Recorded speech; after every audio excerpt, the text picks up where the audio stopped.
गांव के किनारे किशन नाम का एक किसान अपनी पत्नी रंजना और 2 बच्चों के साथ रहता था। किशन बेहद सीधा साधा इंसान था। सुनिए जी, खेत जा रहे हैं तो ये पराठा ले जाओ। सुबह सुबह भूखे पेट काम मत करना, फिर सिर दर्द की शिकायत करोगे। अरे भाग्यवान, आज का दिन अच्छा है। इस बार फसल इतनी बढ़िया हुई है कि लगता है अब कर्ज से मुक्ति मिल जाएगी। हाँ, जब तक फसल घर न आ जाए तब तक सपने मत देखो। इस किस्मत के भरोसे रहने वालों को न जाने कितने बार धोखा मिला है। बस रंजना, अब की बार कुछ गलत नहीं होगा। इस बार भगवान ने हमारी मेहनत देखी है। किशन घर से निकलता है। रास्ते में बनवारी की दुकान पर रुकता है, जहाँ गांव के कुछ लोग खड़े चाय पी रहे थे। बनवारी उसे देखते ही मुस्कुराता है। अरे किशन भाई, इस बार तो तुम्हारी फसल लहराती दिख रही है। सच बताओ, अब की बार बैलगाड़ी बदलने का इरादा है क्या? भगवान ने चाहा तो कर्ज भी उतारूंगा और एक बैलगाड़ी भी ले लूंगा। मेहनत रंग लाई है इस बार। हाँ भाई, इस बार तो सबकी फसल अच्छी हुई है। लगता है भगवान हम पर मेहरबान हो गए हैं। बिल्कुल, अब की बार मेरे गेहूं की बालियां इतनी सुनहरी हो गई हैं कि लगता है सच में सोना उगा दिया है। सभी हंसते हैं और फिर अपने अपने खेतों की तरफ बढ़ जाते हैं। किशन भी अपने खेत पर जाता है। वाह, क्या फसल हुई है! अब तो सच में हमारे भी अच्छे दिन आ गए। वहाँ पास में ही संदीप नाम का एक किसान भी खड़ा अपनी फसल देख रहा होता है। अरे किशन, देख तो भाई, इस बार हमारी मेहनत रंग लाई है। कितनी खूबसूरत फसल हुई है। हाँ संदीप, अब की बार लगता है पूरे गांव में खुशहाली आएगी। वे दोनों खुशी खुशी खेतों की ओर बढ़ते हैं और काम में लग जाते हैं। पूरा दिन अच्छे मौसम में गुजरता है। शाम को किशन घर पर लौटता है। रंजना दरवाजे पर खड़ी उसका इंतजार कर रही होती है। क्या हुआ जी, खेत देखकर खुशी से उड़े जा रहे हो क्या? अरे रंजना, आज पहली बार ऐसा लग रहा है कि हमारी किस्मत भी चमक उठी है। इस बार इतनी अच्छी फसल हुई है कि कर्ज भी चुक जाएगा और अगले साल के लिए कुछ बचत भी होगी। रंजना भी खुश हो जाती है, लेकिन रात को अचानक मौसम बदलने लगता है। हे भगवान, ये कैसी आंधी आ रही है? अचानक तेज बारिश शुरू हो जाती है। देखते ही देखते मूसलाधार पानी बरसने लगता है। किशन और रंजना दौड़कर बाहर आते हैं। इतनी तेज बारिश! नहीं, मेरी फसल! हे भगवान, ये क्या हो रहा है? गांव के और भी किसान अपने घरों से बाहर निकल आते हैं। चारों ओर अफरा तफरी मच जाती है। कुछ ही देर में पूरा खेत पानी में डूब जाता है। किशन और बाकी किसान खेत की ओर भागते हैं, लेकिन वहां पहुंचते ही उनके पैरों तले जमीन खिसक जाती है। अरे नहीं, हमारी पूरी फसल डूब गई। मेरी मेहनत सब खत्म हो गया। सभी किसान एक दूसरे की ओर देखते हैं। बारिश थमने का नाम ही नहीं ले रही थी। रंजना भी वहां आ जाती है। किशन, कुछ करो, हमारी सारी फसल पानी में बह रही है। कुछ करती क्यों नहीं? क्या करूं रंजना, सब खत्म हो गया। कुछ देर बाद बारिश थोड़ी रुकती है। गांव के लोग किसी तरह खेत में जाकर फसल को काटने की कोशिश करते हैं, लेकिन बहुत देर हो चुकी होती है। ज्यादातर गेहूं भीगकर खराब हो चुका होता है। किशन और बाकी किसान बाहरी मन से घर लौट आते हैं। रात को किशन एक कोने में बैठा हुआ था। किशन, उठो, ऐसे हार मत मानो। हम ऐसे हार नहीं मान सकते। रंजना, मैंने सोचा था इस बार सब ठीक हो जाएगा, लेकिन ये भगवान मेरी परीक्षा क्यों ले रहा है? हिम्मत मत हारो किशन। मैं जानती हूँ कि इस बार भी मुसीबत आई है, लेकिन अगर हम हार मान लेंगे तो सब कुछ खत्म हो जाएगा। रंजना अंदर जाती है और अपनी अलमारी से बाकी बचे हुए गहने निकालती है। ये लो किशन, इसे साहूकार के पास गिरवी रख दो और खाद बीज खरीद लो। खेती ही हमारा सहारा है। रंजना, हर बार तुम ही सहारा बनती हो। मैं ही किस्मत का मारा हूँ। भाग्य पर रोने से अच्छा है कि हम अपनी मेहनत पर भरोसा करें। जाओ और इस बार पूरी ताकत लगा दो किशन। किशन रंजना के गहने लेकर साहूकार के पास जाता है। सेठ जी, मुझे कुछ खाद और बीज चाहिए। ये गहने गिरवी रख लीजिए। अरे, फिर से खेती? किशन, तुम्हारी किस्मत बार बार तुम्हें हराती है और तुम हार मानने को तैयार नहीं होते। सेठ जी, और कोई चारा भी तो नहीं है। खेती ही मेरी जिंदगी है। ठीक है, मैं तुझे एक आखिरी मौका देता हूँ, लेकिन याद रख पिछले वाले कर्ज भी बहुत सारे हैं और इस बार अगर फसल फिर से खराब हुई तो समझ ले मेरे पैसे भी मेरे होंगे और तेरी जमीन भी। इस बार ऐसा नहीं होगा सेठ जी। किशन खाद बीज लेकर घर पर लौट आता है और अगले दिन से फिर मेहनत में जुट जाता है। दिन रात वो एक कर देता है। फसल धीरे धीरे बढ़ने लगती है। गांव के लोग भी देखते हैं कि इस बार किशन की मेहनत रंग ला रही है। 3 महीने बाद खेत में लहराती फसल खड़ी हो जाती है। किशन इसे देखकर बेहद खुश था। रंजना देखो, इस बार हमारी मेहनत सफल हो गई। क्या हुआ? ऐसे भागते हुए क्यों आ रहे हो किशन? खेत लहरा रहा है रंजना, फसल झूम रही है। इस बार देखना हमारा कर्ज भी चुक जाएगा और घर में खुशहाली आ जाएगी। सच कह रहे हो? हाँ रंजना, इस बार हमारी मेहनत बेकार नहीं जाएगी। देखना, इस फसल के पैसे से हम साहूकार का कर्जा चुका देंगे और अपने गहने भी वापस ले लेंगे। मैंने तो पहले ही कहा था, मेहनत कभी भी बेकार नहीं जाती। भगवान ने हमारी सुन ली किशन, भगवान ने हमारी सुन ली। हाँ, और इस बार मैं चाहता हूँ कि पहली कटाई तुम्हारे हाथों से हो। तुम ही मेरा हौसला हो रंजना। लेकिन तभी संदीप दौड़ता हुआ आता है। अरे किशन, जल्दी चलो, तुम्हारे खेत में कुछ जानवर घुस गए हैं। क्या? वह खेत पर जाता है तो देखता है कि बहुत सारे भेड़िए उसके जंगल में इधर से उधर भाग रहे थे। अरे हटो हटो, हटाओ इन्हें यहाँ से। वह जानवरों को भगाने की कोशिश करता है, लेकिन तब तक बहुत देर हो चुकी होती है। आधी से ज्यादा फसल खराब हो चुकी थी। हे भगवान, पहले बारिश, अब ये जानवर, मेरी मेहनत की कोई कीमत नहीं रही। पास खड़ा संदीप भी सिर पकड़ लेता है। किशन, हम क्या करें? जानवरों को कौन रोक सकता है? किशन निराश होकर खेत के किनारे पर खड़ा हो जाता है। भगवान, तुम मेरी परीक्षा ले रहे हो। पहली बारिश ने सब बहा दिया और अब ये जानवर मेरी आखिरी उम्मीद भी खा गए। अब मैं और नहीं कर सकता। अब मैं खेती नहीं करूंगा। किशन निराश होकर घर लौट आता है। क्या हुआ जी? खेत से ऐसे खाली हाथ लौटकर क्यों आए हो? खत्म हो गया रंजना सब कुछ। इस बार भी हमारी मेहनत मिट्टी में मिल गई। अब और नहीं, अब मैं और खेती नहीं करूंगा। तुम हार नहीं मान सकते हो किशन, ऐसा नहीं कर सकते हो तुम। अब कोई उपाय नहीं बचा रंजना। अब तो हम पहले ही कर्ज में डूबे हैं और अब। तभी दरवाजे पर जोर से दस्तक होती है। 2 आदमी अंदर आते हैं। वे साहूकार के आदमी थे। अरे किशन, सेठ जी ने कहा है कि अब बहुत हो गया, कर्ज का पैसा वापस करो या तो फिर अपनी जमीन हमारे नाम कर दो।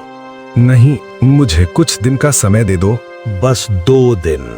अगर 2 दिन में पैसा नहीं दिया तो समझ लो कि तुम्हारा खेत अब हमारा हुआ। 2 आदमी वहां से चले जाते हैं। किशन आंगन में बैठा सिर पकड़कर सोच में डूबा रहता है। रंजना पानी का गिलास लेकर आती है और उसे पकड़ाती है। देखिए, घबराने से कुछ नहीं होगा। अगर डर गए तो यह लोग और भी ज्यादा हावी हो जाएंगे। आपको खुद साहूकार के पास जाकर बात करनी चाहिए। लेकिन रंजना, वो लोग मेरी एक नहीं सुनेंगे। साहूकार ने तो मेरी जमीन हथियाने का मन बना लिया है। तो क्या डर कर बैठ जाएंगे? जब तक हम खुद मजबूती से खड़े नहीं होंगे, कोई भी हमारी मदद नहीं करेगा। जाइए और साहूकार से सीधे बात करिए। तुम ठीक कह रही हो, मैं हार नहीं मानूंगा। मैं खुद जाकर उससे बात करता हूँ। इतना कहकर किशन उठता है और साहूकार के घर के लिए निकल जाता है। साहूकार अपने बड़े से आंगन में बैठा हुआ था। तभी अंदर से उसकी पत्नी की चिल्लाती हुई तेज आवाज आती है। तुम्हें घर की कोई फिक्र भी है या बस यहाँ पर बैठे रहोगे? अरे भाग्यवान, क्या हुआ? सुबह से क्यों मुंह फुलाई बैठी हो? क्या हुआ? पूछते हो कि क्या हुआ? इतने सारे पैसे कमाते हो, लेकिन एक सोने की चूड़ी तक नहीं दिलवा सकते मुझे। सामने वाली शांता की चूड़ियां देखी हैं? कितनी सुंदर है। और एक तुम हो जो बस किसानों से वसूली करने में हर समय लगे रहते हो। अरे भाग्यवान, तुम्हें तो बस गहनों की ही पड़ी होती है। पैसे ऐसे नहीं उगते जैसे खेत में घास उगता है। हाँ हाँ, तुम्हारे लिए तो बस तुम्हारा काम ही सबसे बड़ा है। मैं तो जैसे इस घर की नौकरानी हूँ। मैं आपसे कुछ बात करने आया हूँ। अरे तो तू आ गया, पैसे लाया है या फिर कोई और बहाना बनाने आया है? साहूकार जी, मैं आपसे कुछ और दिन की मोहलत चाहता हूँ। मैं पूरी कोशिश कर रहा हूँ, बस थोड़ा समय और दे दीजिए। नहीं, मैं अब और कोई बहाना नहीं सुनूंगा। अगर 3-4 दिन के अंदर मेरे पैसे नहीं मिले तो यह जमीन मेरी हो जाएगी। साहूकार जी, 10 सप्ताह। 1 हफ्ता, फिर 1 दिन की भी छूट नहीं मिलेगी तुझे। या तो मेरे पैसे दे या फिर जमीन के कागज मेरे नाम कर दे। ठीक है साहूकार जी, मैं कुछ दिन सोचता हूँ, लेकिन मुझे कुछ वक्त दीजिए। मैं आपको जरूर पैसे लौटा दूंगा। किशन साहूकार से बात करके बाहर निकलता है और घर की तरफ जाने लगता है। हे भगवान, अब मैं क्या करूं? अगर वो जमीन इस साहूकार को दे दी तो अपने बीवी बच्चों को क्या खिलाऊंगा? मुझे तो कुछ समझ नहीं आ रहा है। किशन जैसे ही घर पहुंचता है, उसके चेहरे पर चिंता की लकीरें साफ नजर आ रही होती है। रंजना साहूकार ने मुझे सिर्फ 1 हफ्ते का वक्त दिया है। उसने साफ कह दिया है कि अगर पैसे नहीं दिए तो वो हमारी जमीन ले लेगा। अब मैं क्या करूं? तुम घबराओ मत किशन, हम कोई ना कोई रास्ता निकाल ही लेंगे। लेकिन तुम एक बात ध्यान से सुनो, तुम्हें धैर्य से काम लेना होगा। क्या तुम्हारी और मेरी मेहनत ऐसे ही बेकार चली जाएगी? नहीं, हम ऐसा बिल्कुल भी नहीं होने देंगे किशन, हम बिल्कुल भी ऐसा नहीं होने देंगे। लेकिन रंजना, पैसे कहाँ से लाऊं? फसल तो पहले ही खराब हो चुकी है और साहूकार की बातों से ऐसा लग रहा है कि हमारी सारी मेहनत बेकार जाएगी। पिताजी, मुझे नए कपड़े चाहिए। मेरा बर्थडे आने वाला है। क्या आप मुझे नए कपड़े दिला सकते हैं? बेटा, यह सही वक्त नहीं है। तुम्हारे पापा कुछ सोच रहे हैं। तुम अभी अपना पढ़ाई पर ध्यान रखो, कपड़े फिर ले लेंगे। लेकिन पिताजी। बेटा, तुम अभी अच्छे से पढ़ाई करो, ताकि बाद में सोचेंगे। किशन का दिल बेटे की मासूमियत पर और भी ज्यादा दुखी हो जाता है। उसकी आंखों में चिंता पड़ जाती है। रंजना, अब क्या करूं? बेटा तो कपड़े चाहता है और साहूकार पैसे। कैसे सब कुछ संभालूं? ठीक है, तुम चिंता मत करो। मेरे पास एक आइडिया है, तुम मुझे बस एक मौका दो। रंजना, तुम क्या सोच रही हो? रंजना ने कुछ देर चुप्पी साधे रखी और फिर अंदर से एक थैली निकालकर किशन के पास ले आई। उस थैली में एक साधारण सा पत्थर था। यह वही तरीका है किशन, मैं साहूकार के पास जाऊंगी और यही पत्थर उसे दिखाऊंगी। क्या? ये क्या करोगी? जैसे मैं कहूँ तुम बस वैसे ही करते जाओ। यह पत्थर नहीं है, यह एक योजना है। इसे तुम्हारे साहूकार तक पहुँचाने से पहले मैं सबको बता दूंगी कि यह पत्थर रातों रात किस्मत बदल सकता है। क्या तुम सच में ऐसा करोगी रंजना? इसे साहूकार को बेच दोगी? हाँ, और इसे बेचने से कुछ नहीं होगा। इसे देखकर वो पहले तो खुश होगा, फिर इसे खरीदने के लिए उतावला हो जाएगा। जब वह इसे खरीद लेगा तो हम अपना समय ले सकेंगे। किशन थोड़ी देर चुप रहता है, फिर धीरे से रंजना की योजना को समझता है। तुम सच में बहुत चतुर हो रंजना।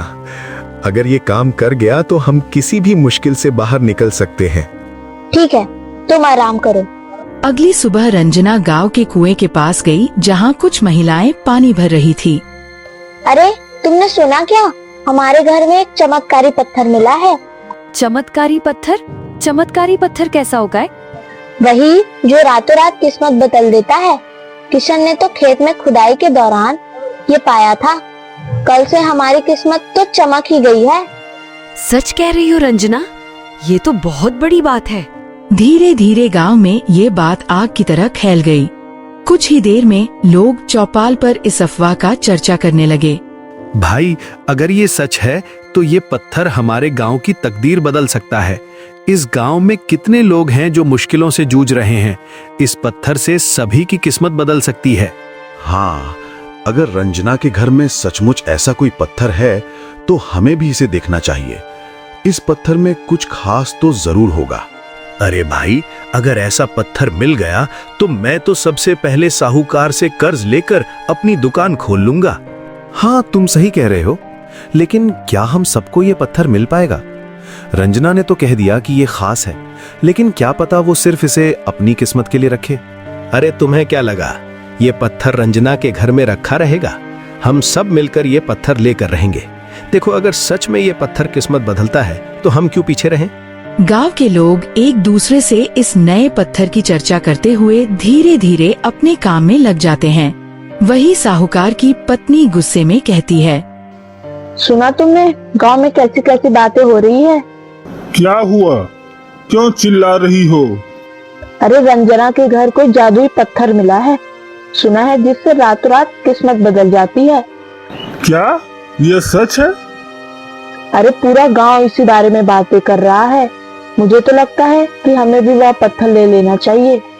साहूकार के लालची दिमाग में तुरंत एक योजना आई।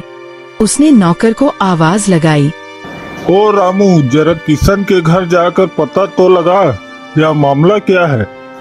अगर सच में कोई चमत्कारी पत्थर है तो उसे हमें किसी भी कीमत पर खरीदना होगा। ठीक है सेठ जी, मैं अभी जाता हूँ। जल्दी जा और किशन के उस पत्थर के बारे में सब कुछ पता कर। हम कहीं से भी पैसे लाकर उसे खरीद लेंगे, मगर अब कोई देर नहीं होनी चाहिए।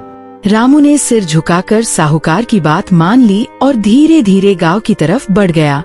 रामू गांव की गलियों में चलता हुआ हर घर के बीच से होते हुए किशन के घर पर पहुंच जाता है। यहाँ पर उसका सामना रंजना से होता है।